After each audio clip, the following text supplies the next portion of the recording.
Hi, how'd it go? They did what? You did?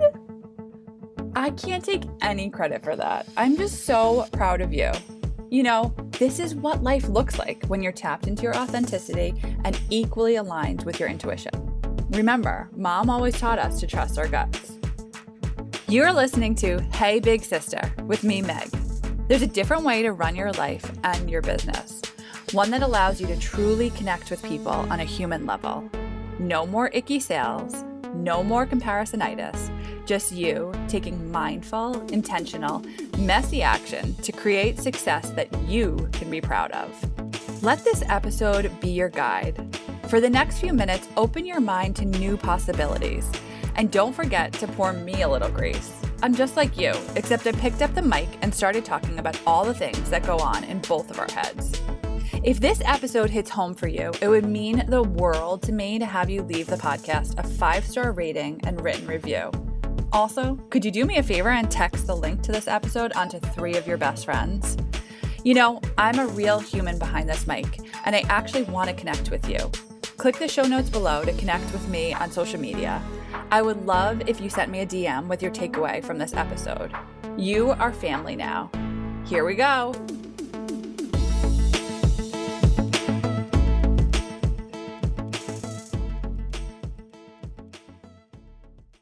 Phew, what a week it has been. Welcome back to Hey Big Sister. This is round 2 of podcast number 12. I recorded the first version a few weeks ago. I submitted it to my podcast manager and then found out that only 12 seconds of it was recorded, and then also subsequently realized that that happened with the rest of the episodes that I recorded. So this happened in a week where I was already really behind in my podcast submissions. My life felt very busy, and I also had to travel. So needless to say, I wanted to cry. Mix in being 5 days before the start of my period, and then some tears really were shed. But that's what I wanted to talk about today. I wanted to talk about what I did in order to hold myself through that. I took a deep breath. I gave myself a break. I wanted to push through and record all 4 podcasts that I lost back to back, but I knew I'd be exhausted, and I knew that the quality wouldn't be where I wanted them to be. So for a few minutes, I got in my head. I said, maybe this is too much for me. Maybe this is a bad time to be having a podcast. Maybe I should wait until next year. But I really love putting this podcast out into the world. I'm so committed to getting better and better at it. And I just know that this is part of the process. Things are going to go wrong, right? Things will get messy. But it's what I do when that happens that's like the most important to me. The ability to hold ourselves through challenge is the real mark of a leader, in my opinion. How can I ask my clients to push past the hard parts if I can't do that myself? So today's episode is going to be about how I hold myself through the challenging times. I'm going to leave you with 3 tips on how I really prepare myself, because I know that those hard times are going to happen. So instead of dreading them, I just put practices in place so that when they do come up, I'm less apt to just burn everything down and say, I'm not going to do this anymore. I'm more apt to tune into what I really need in the moment. So I really understand that challenges will continue to occur in life, that I'm going to make mistakes. And I want to ask myself, how can I keep the momentum going and not make the challenges or the mistakes mean anything about myself personally? And that's what I challenge you to do today as well. Look at how you can support yourself during those hard times, and how can you not make them mean anything about you? How can you trust that it's all always working for you? And that can sound a little bit like, I could name a bunch of times where I feel like the world was not working for me. But I think that it's a perspective shift that we can practice and that we can get into when things aren't moving as quickly as we want them to, or we keep encountering problems, we can like give ourselves the gift of saying, what am I learning from this? What am I going to learn that's going to like help me amplify my business in the future? All those different ways about kind of looking at it in a more positive way. So here are my 3 tips for walking yourself through challenges. The first one is to surround yourself with people that will support you and be positive. People that will be honest, yes, that's important, but sometimes you just need 1 or 2 little positive comments to push you to keep going. So I always say to get yourself a biz bestie that you can lean on, or somebody like your partner that you can teach how to support you during business challenges. We are not, brought up in a society that really trains you to be an entrepreneur. We are brought up in a society that trains us to be an employee. And being an entrepreneur and being a leader of a company is a different mindset shift. And you have to find ways to support yourself during the times that don't look like other people's work experiences. So other people in business, other entrepreneurs, they usually get it. They understand that like all businesses have ups and downs. They don't, just because one thing goes wrong doesn't mean that you have to like throw everything away and just give up your business.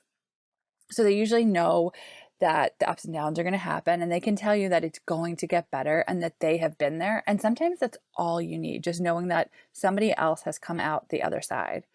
I've also had to tell Matt, my husband, certain things that he can say to help me stay positive. Because if he goes down the path of, well, maybe you just need to take a break, like that's a no-go for me. I know that sometimes I just need some witnessing and saying like, yeah, this is challenging, but like you've always figured it out. You can do it. Things like that really help me to just keep going. I'm really confident that I can handle a lot. I've made it through all of the hard things that have happened in my life so far. What would make me believe that I can't get through something else? What would make me believe that I can't keep pushing on just because I lost a podcast episode, right? I can sit down, I can re-record.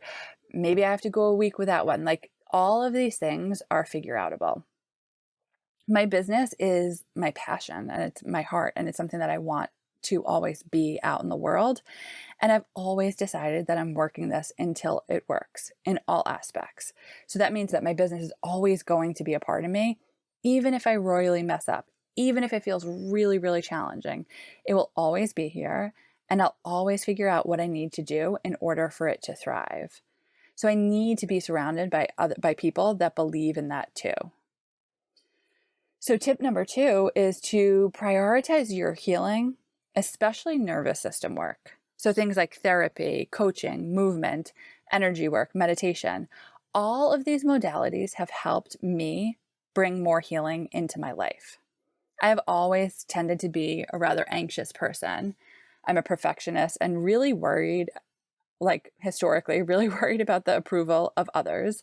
So digging into healing work has allowed me to see why I have some of these behaviors, and it has helped me move through them so I can show up in my business and my life willing to take risks and confident that I will be able to figure out anything that's going to go wrong.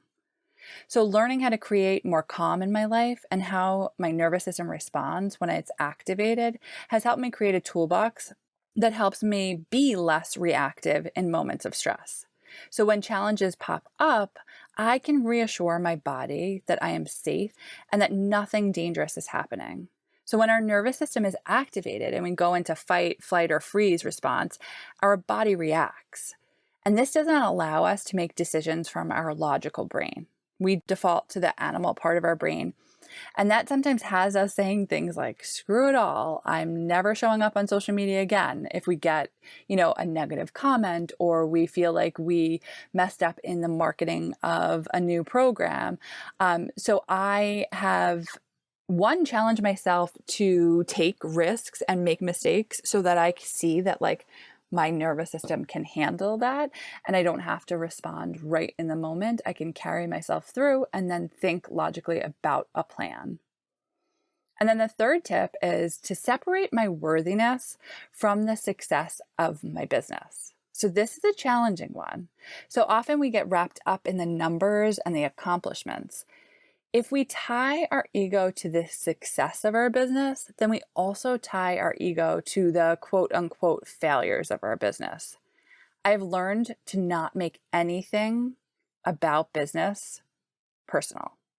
If a launch flops, then I just look at how can I use this information moving forward?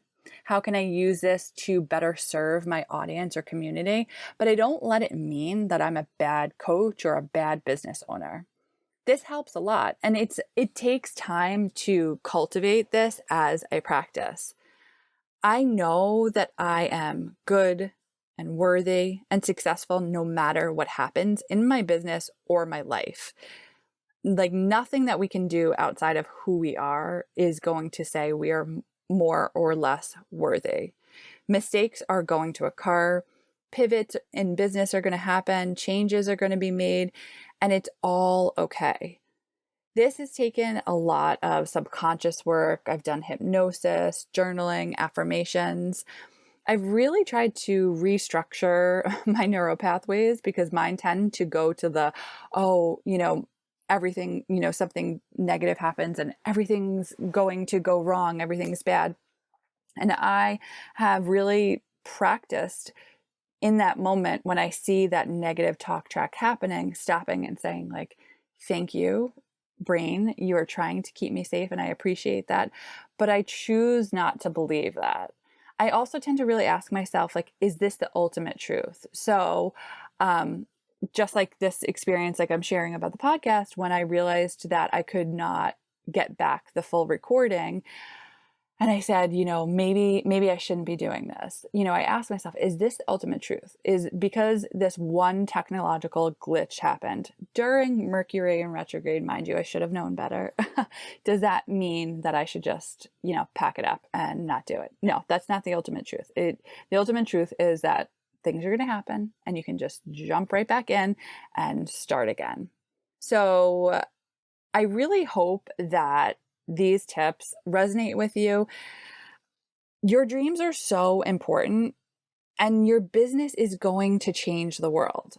The more you build your confidence in the discomfort and the challenge, the easier it will be to continue to have momentum in whatever you are working towards. So I hope that this leaves you with just looking at something and pushing through and knowing that whatever you put out in the world, even though it might feel challenging in this very moment, is going to help somebody else. If this resonated with you, I would love to hear from you. I would love to see you share about it on social media and tag me in it so I can respond to you and just connect, because you're not alone. Like, we are not alone in these challenges, and it's really nice to know that other people are walking the same path as us and, doing the hard thing, right? Surrounding ourselves with other people that are choosing to do the hard thing is really, really important. So until next time, let's hope that the technology gods are on my side, and I will talk to you soon. Before you go, do me a favor and leave a 5-star rating and written review. The more we connect, the more the world is connected. As I love to say to all of my groups and my clients, rising tides lift all boats. See you next week.